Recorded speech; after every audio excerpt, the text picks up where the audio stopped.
3, 2, 1.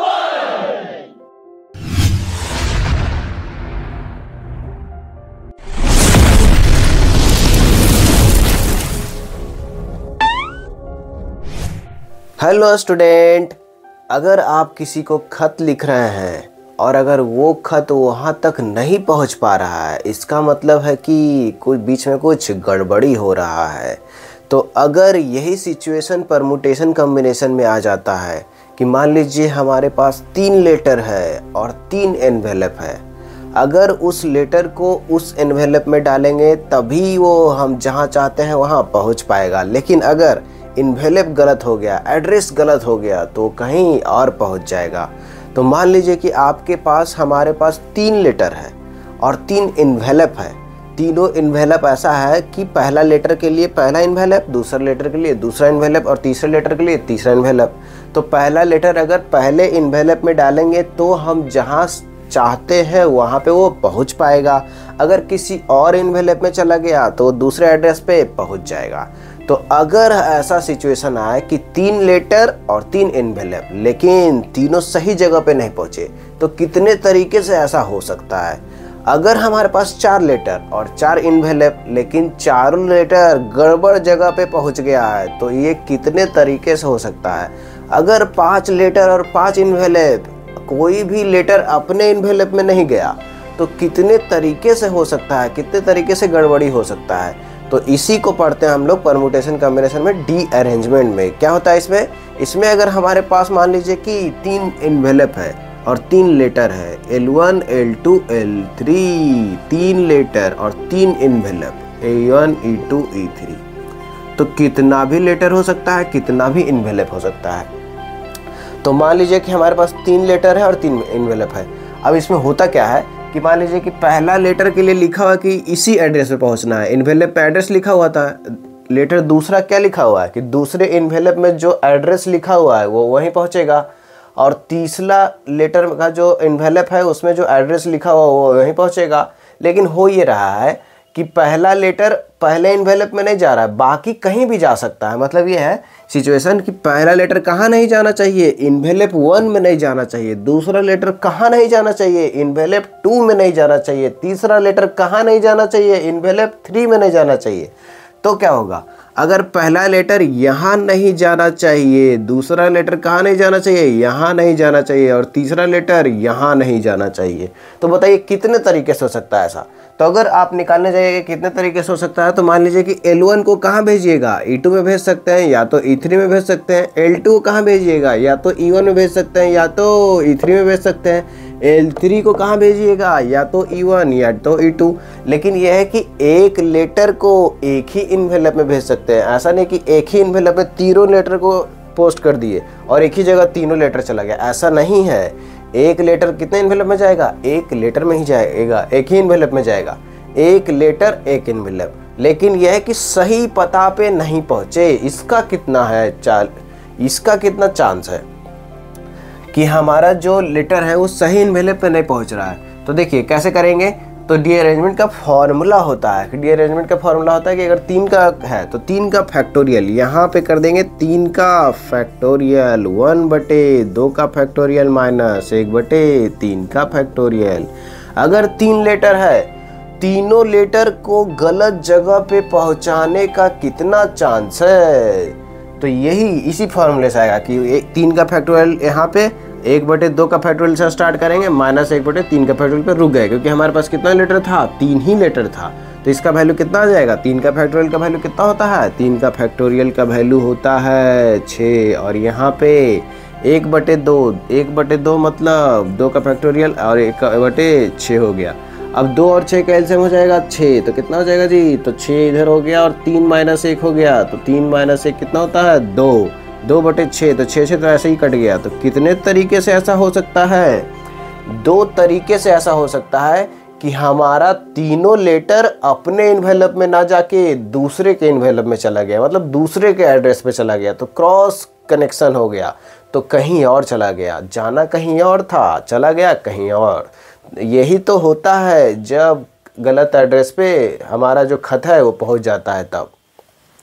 तो अभी हम लोग देखें कि 3 इन्वेलप अगर था तो 3 का फैक्टोरियल वाला फॉर्मूला लग गया। 4 इन्वेलप होगा तो 4 का फैक्टोरियल वाला फॉर्मूला लग जाएगा। अगर 5 इन्वेलप होगा तो 5 का फैक्टोरियल वाला फॉर्मूला लग जाएगा। तो उसी तरीके से मान लीजिए कि हमारे पास n इन्वेलप हो। कितना इन्वेलप हो? आगे अगर n इन्वेलप होगा तो L4 E4 L5 E5 इस तरीके से आगे बढ़ेंगे L6 E6 ऐसे ऐसे आगे बढ़ेंगे। तो मान लीजिए 6 तक है, तो 6 तक है तो क्या होगा? तो 6 फैक्टोरियल वाला फॉर्मूला लगाएंगे। इस बार कौन सा फॉर्मूला लगेगा? 6 के फैक्टोरियल। n कुछ भी हो सकता है, नेचुरल नंबर।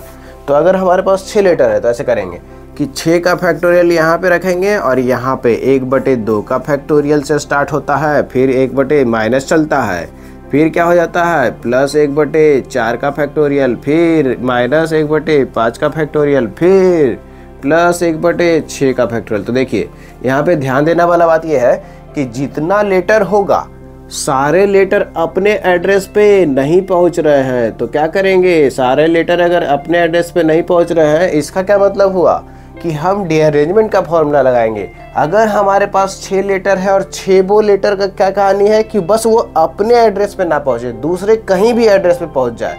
तो जब ऐसा सिचुएशन होगा तो हम क्या करेंगे? 6 का फैक्टोरियल वाला फॉर्मूला लगाएंगे। अगर 7 लेटर होता तो 7 वाला लगाते। अब लगाते कैसे हैं? तो जितना लेटर है तो उतना का फैक्टोरियल सबसे पहले ऊपर गुना में हो जाएगा, फिर 1/2 का फैक्टोरियल से स्टार्ट होगा और फिर माइनस, एक बार प्लस तो एक बार माइनस। माइनस क्या हो गया? 1/3 का फैक्टोरियल, फिर माइनस था तो क्या हो जाएगा? प्लस 1/4 का फैक्टोरियल, फिर जब प्लस था तो वो फिर क्या आ जाएगा? माइनस 1/5 का फैक्टोरियल, और फिर क्या हो जाएगा माइनस के बाद? प्लस 1/6 का फैक्टोरियल।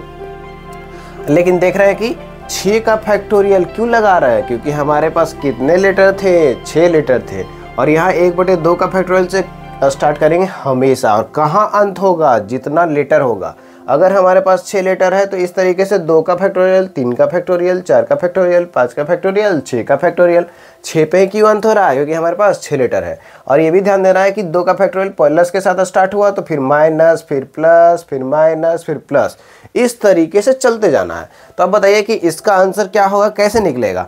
तो अब देखना चाह रहे हैं कि कैसे निकलेगा। तो हम क्या करेंगे कि यहीं पे एलसीएम ले लेते हैं 6 का फैक्टोरियल। तो 6 का फैक्टोरियल जब एलसीएम लेंगे और 6 का फैक्टोरियल बाहर भी है तो देखिए ये तो कटने वाला है, लेकिन 6 का फैक्टोरियल जब एलसीएम लिए हैं तो यहाँ पे कौन कौन सा नंबर आएगा?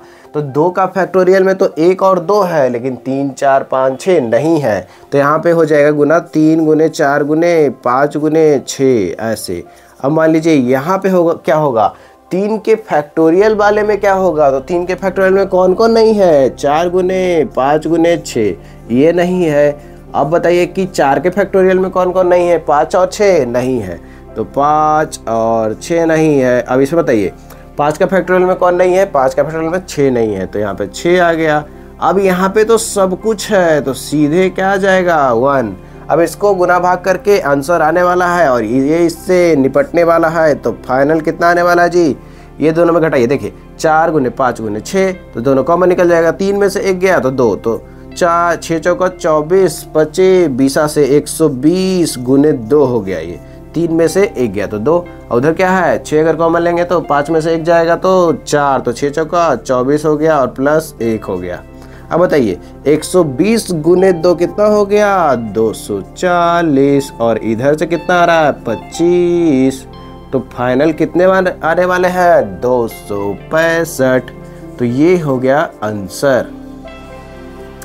तो यहाँ पे डी अरेंजमेंट में मेन बात यह है कि हम कुछ लेटर भेजेंगे और उसके करस्पॉन्डिंग कुछ एनवेलप होगा।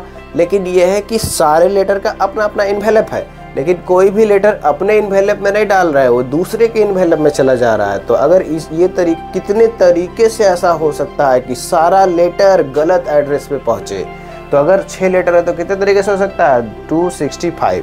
तो जितना लेटर रहेगा उतना का रीअरेंजमेंट का फॉर्मूला लगा सकते हैं। जितना फैक्टोरियल से स्टार्ट करना है, अगर 6 लेटर है तो 6 के फैक्टोरियल से स्टार्ट करना है, और यहाँ पे किससे स्टार्ट करना है? 2 के फैक्टोरियल से ही स्टार्ट होगा और फिर 1 बढ़ते जाएगा और माइनस प्लस ऐसे होते जाएगा।